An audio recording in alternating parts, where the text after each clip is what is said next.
ప్రసాద్ రెడ్డి గారు, చంద్రబాబు పొత్తు ధర్మాన్ని ఉల్లంఘించారట, పొత్తు ధర్మాన్ని పాటించలేదట. సరే, నిజానికి చంద్రబాబు ఏ ధర్మాన్ని పాటించారు అలా మాట్లాడుకుంటే, సరే పొత్తు ధర్మాన్నే అనుకుంది ఆయన ఉల్లంఘించారో లేదనేది. కానీ ఇదంతా చూస్తుంటే ఈయన రాజోలు రాజానగరం ప్రకటించడం కానీ, ఆయన ముందుగా చెప్పడం కానీ, ఇదంతా కేడర్ని తప్పుదారి పట్టించే ఉద్దేశంతో చంద్రబాబు పర్మిషన్తోనే ఈయన అనౌన్స్ చేశారనేది ఒక టాక్. మీకేమనిపిస్తోంది? ఆయన మాట్లాడినటువంటి మాటలన్నీ విన్న తర్వాత మీకేమనిపిస్తోంది? మీ అనాలిసిస్ ఏంటి? రాజకీయాలలో సినిమా రంగం ప్రభావం నాకు బాగా కనిపిస్తుంది గత కొద్ది నెలలుగా.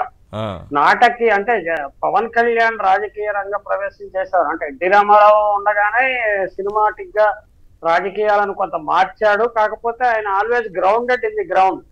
ఈయనైతే స్టూడియో జీవితానికి నిజ జీవితానికి రాజకీయ జీవితానికి తేడా తెలియకుండా వ్యవహరిస్తున్నాడు. అందువల్లనే ఆయన స్టూడియోలో ఏం మాట్లాడతాడో, సినిమాలో డైలాగులు ఏం చెప్తాడో బయట కూడా అదే చెప్తున్నాడు. అందువల్ల ఏంటంటే మనకి సినిమా ఏంటి, నిజ జీవితం ఏంటి, రాజకీయం ఏమిటి అర్థం కాకుండా పోతున్నది. అలాగే ఇప్పుడు జగన్మోహన్ రెడ్డి పార్టీని నిలువరించాలి అనే ఏకైక లక్ష్యంతో పవన్ కళ్యాణ్ ఆయనను ఓడించాలని ఏకైక లక్ష్యంతో కృషి చేస్తున్నాడు. గత 2-3 సంవత్సరాలుగా ఇదే మాట చెప్తున్నాడు. ఆయన ఇప్పటి వరకు ఒక అడుగైనా ముందుకు వేశాడా? అన్ని పార్టీలను కూడగట్టగలిగాడా? కేవలము చంద్రబాబు నాయుడును ఈయన కలిసి రహస్య మంత్రాలు జరుపుతారు. వాళ్ళు ఏమేం మంత్రాలు జరుపుతున్నారో వాళ్ళ పార్టీ తెలుగుదేశం వాళ్ళకి తెలియదు, జనసేన వాళ్ళకి తెలియదు. వాళ్ళిద్దరు ఏదో మాట్లాడుకుంటారు, ఏదో నోట్స్ ఎక్స్చేంజ్ చేసుకుంటారు. నిజంగా ఎక్స్చేంజ్ చేసుకుంటారా లేకపోతే చంద్రబాబు డిక్టేట్ చేసుకుంటే ఈయన తల ఊపుతాడా అనేది మనకు తెలియదు నిజానికి. కాకపోతే ఏంటంటే ఈయన కూడా నేనేదో కాంట్రిబ్యూట్ చేస్తున్నాను డిస్కషన్ అన్నట్టుగా మాట్లాడతాడు. ఈయనకి రాజకీయ పరిజ్ఞానము శూన్యము. గ్రాస్ రూట్స్ లో ఆయనకి సంబంధాలు లేవు, పార్టీ యంత్రాంగము లేదు. ఆయన కేవలము కులం మీద ఆధారపడటం వల్ల మొదటినే దారి తప్పిపోయాడు. ఆయన కులం కులం కులం అనే విషయాన్ని ఎత్తడం, రాజకీయాల్లో కులం ఎవ్వరినీ ముందుకు తీసుకెళ్ళలేదు. అది ఒక 10% 5% బెనిఫిట్ చేస్తుంది తప్ప కులం ముందుకు తీసుకెళ్ళలేదు. ఈయన కులం ఫోకస్ గా రాజకీయం నడపడం, ఆయన అనుచరులు కూడా ఎప్పుడు నిరంతరం కులం గురించి మాట్లాడటం వల్ల ఆయన గోదావరి జిల్లాలోనే చాలా పలసనైపోయాడు. గోదావరి జిల్లాలోనే ఒంటరైపోయాడు. నిజానికి టీడీపీ వారు కూడా జనసేనను సపోర్ట్ చేసే పరిస్థితి లేదు, జనసేనను టీడీపీ సపోర్ట్ చేయరు, టీడీపీ వారిని జనసేన సపోర్ట్ చేసే పరిస్థితి లేదు. నిరంతరము కులం కులం కులం అనే ఒక భజన చేయటం, అది అంతర్లీనంగా కులం లేదు భారత రాజకీయాలలో అంటే నేను కూడా అంగీకరించాను. కానీ దాని గురించి జపం చేయటం అనే పెద్ద తప్పిదం. గతంలోనే ఈయన అన్నారు కదా, మనకి కాపు రిజర్వేషన్ల కోసం అక్కడ తునిలో రైలు దహనం ఆ ఘటన జరిగిన తర్వాత ఆయన వచ్చిన తర్వాత నేను కులాలకు మతాలకు అన్నిటికీ అతీతం, ఇలా నేను ముద్రగడ గారిని కలిసి లేకపోతే ఒక మీడియేటర్ గా ఈ అంశానికి సంబంధించి ప్రభుత్వానికి ఆయనకి మధ్య నేను వ్యవహరించిన అది రాజ్యాంగానికి తూట్లు పొడిచినట్టే, అంబేద్కర్ ఆశయాలకు తూట్లు పొడిచినట్టే అని మాట్లాడారు. అంటే ఆయన ఆ స్టాండ్ మీద నిలబడినా కొంత మెచ్యూరిటీ కనిపించేది రాజకీయ నాయకుడిగాను, అంటే ఆయన స్టేట్స్మెన్ గా. ఇప్పుడు నేను ఇక్కడ ఒక విషయం చెప్పదలుచుకున్నాను. ముద్రగడ పద్మనాభం గారు కూడా కేవలం క్యాస్ట్ సెంట్రిక్ రాజకీయాలు నడపడం వల్లనే ఆయన అన్ని కులాలకు నాయకుడిగా ఎదగవలసిన ఒక మంచి నాయకుడు అండి ఆయన. నేను దీని మీద ఒక సంపాదకీయం రాశాను దక్కన్ క్రానికల్ గ్రూప్ లో పనిచేసేటప్పుడు. మీరు అన్ని కులాలకి నాయకుడు కావాల్సిన వాడు, మీరు ఎందుకు ఒక కులానికి పరిమితం అయిపోతున్నారు ముద్రగడ పద్మనాభం గారు అని ఆయన అడ్రస్ చేస్తూనే సంపాదకీయం రాశాను. నాకు అదే అభిప్రాయం ఇప్పటికి కూడా ఉంది. ముద్రగడ ఏం తప్పిదం చేశాడో పవన్ కళ్యాణ్ కూడా అదే తప్పిదం చేస్తున్నాడు. They have to come out of that shell. వాళ్ళు వేసేసి మనం అన్ని కులాలకి యాక్సెప్టబుల్ ఫేస్ గా తయారు కావాలి, ఇప్పుడు అధికారంలో రాకపోయినా భవిష్యత్తులో అధికారం సంపాదించడానికి సిద్ధం కావాలన్న విషయం వాళ్ళకి తెలియట్లేదు. ఎందుకంటే వాళ్ళు నేను ఈ పదం ఉపయోగించడం నాకు కూడా ఇష్టం లేదు, అది సర్పంచ్ సెంట్రిక్ ఆలోచన నుంచి బయటపడలేకపోతున్నారు. ఎందుకని అంటే వాళ్ళకి చదువు సరిగ్గా లేకపోవటమా లేకపోతే ఎక్స్పోజర్ లేకపోవటమా అనేది ఏంటంటే వాళ్ళు ఎప్పుడు దాని గురించే మాట్లాడుతుంటారు. అంత అవసరమా? నిజానికి మీకు అభిమానం ఉంటే మీరు తప్పకుండా ఓటేస్తారు. మీరు రోజు దాని గురించి మాట్లాడినంత మాత్రాన ఓటేయరు. అలాగే మీకు రాజకీయ ప్రాధాన్యత మీ కులం కులం కులం అని చెప్పుకుంటే ఎవరు ఇవ్వరు.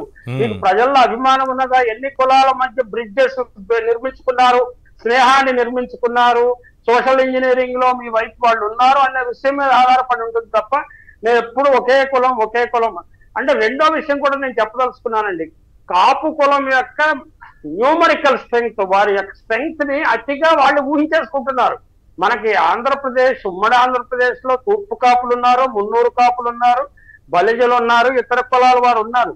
మున్నూరు కాపులు, తూర్పు కాపులు ఇప్పటికీ వెనుకబడిన తరగతుల వారు. గోదావరి జిల్లా కాపులు మాత్రమే రిజర్వేషన్ లేదు.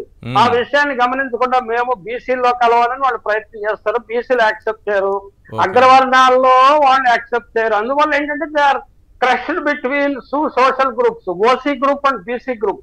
అందువల్ల ఐడెంటిటీ క్రైసిస్ తోటి సఫర్ అవుతున్నారు. అందువల్ల ఎప్పుడు కులం కులం కులం అని మాట్లాడుతున్నారు. అది ఎంత తొందరగా మాట్లాడటం మానేస్తే ఆ కులానికి, ఆ కులం నుంచి ముఖ్యమంత్రులు గాను లేకపోతే పెద్ద పెద్ద నాయకులుగా ఎమర్జ్ అవ్వాలనుకున్న వారికి ఉపయోగపడుతుందని నేను భావిస్తున్నాను.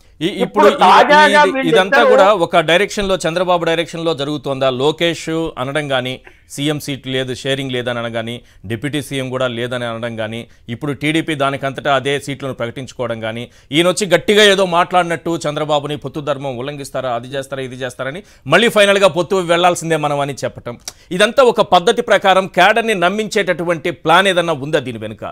ఖచ్చితంగా ప్లాన్ ఉన్నదండి. ప్లాన్ ఉండటం వల్ల ఇలా బిహేవ్ చేస్తున్నారు.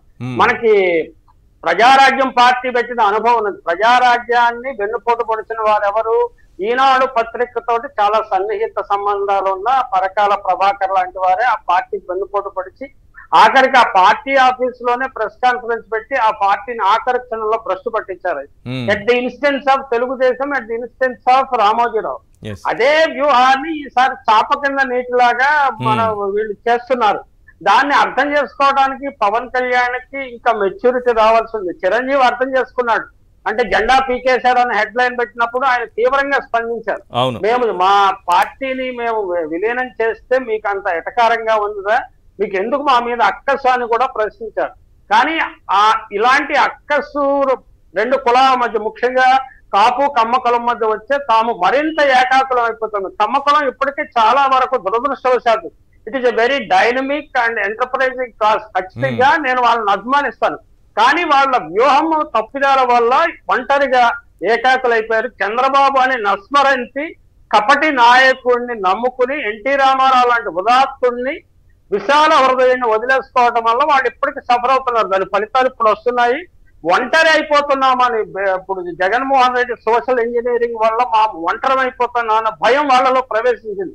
అందువల్ల ఏదో రకంగా పవన్ కళ్యాణ్ నయానో భయానో డబ్బో ప్రలోభమో ఏదో రకంగా చేసి తమతో ఉంచుకోవాలి అని చాలా గట్టి ప్రయత్నం చేస్తున్నారు.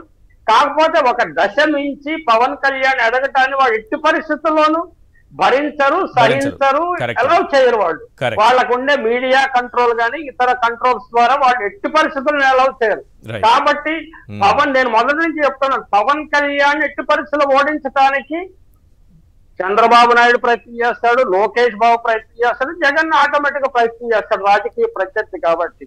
పవన్ కళ్యాణ్ వాళ్ళకి అనుమానం లేదు. కానీ ఖచ్చితంగా పవన్ కళ్యాణ్ ఓడించడానికి చంద్రబాబు నాయుడు, లోకేష్ గట్టిగా ప్రయత్నం చేస్తారని. ఏది పొత్తులో ఉన్నా సరే ఉన్నా సరే ఆయనను వ్యక్తిగతంగా నెగ్గకుండా చూస్తే జాగ్రత్తలు అన్ని తీసుకుంటారు. దానికి అవసరమైన ఫైనాన్స్ చేస్తారు.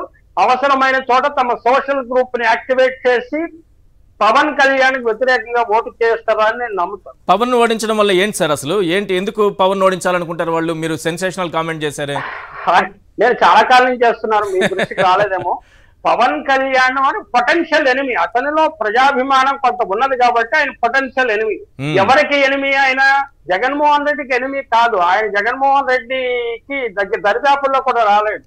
చంద్రబాబుకి ఎనిమి, ఇప్పుడే కింద పడిపోయిన చంద్రబాబుకి ఎనిమి, భవిష్యత్తులో ముఖ్యమంత్రి అవ్వాలనుకుంటున్న లోకేష్ బాబుకి ఎనిమిది. కాబట్టి వాళ్ళిద్దరూ తప్పకుండా ఆయన ఓడించడానికి ప్రయత్నం చేస్తారు.